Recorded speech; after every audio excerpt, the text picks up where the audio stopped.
বাবা এটা কিন্তু খুব রিস্কি ব্যাপার, কিছু হাতে থাকলে কিছু থ্রো করা, কারণ থ্রোটা উনি বুঝতে পারেনি যে থ্রো করলেই কিন্তু ওদের এই মাথার ওপর দিয়ে যদি কোনো কিছু যায়, এটা আমি খেয়াল করেছি, এটা কিন্তু খুব ওরা রিয়াক্ট করে, ভয় পায়। রিয়াক্ট বলতে রেগে যায় না, ভয় পায়। এটা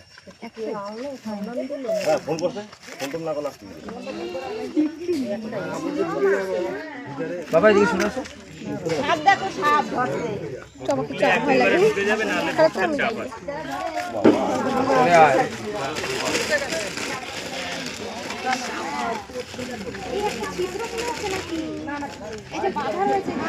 বাধা রয়েছে লাই করা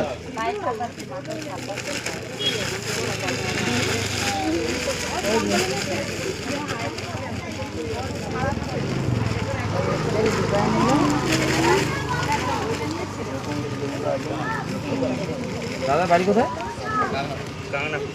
এটা দিয়ে বেরিয়ে যেতে পারে। আর একটা বসতে দেবো, আর একটা দিয়ে দেবো।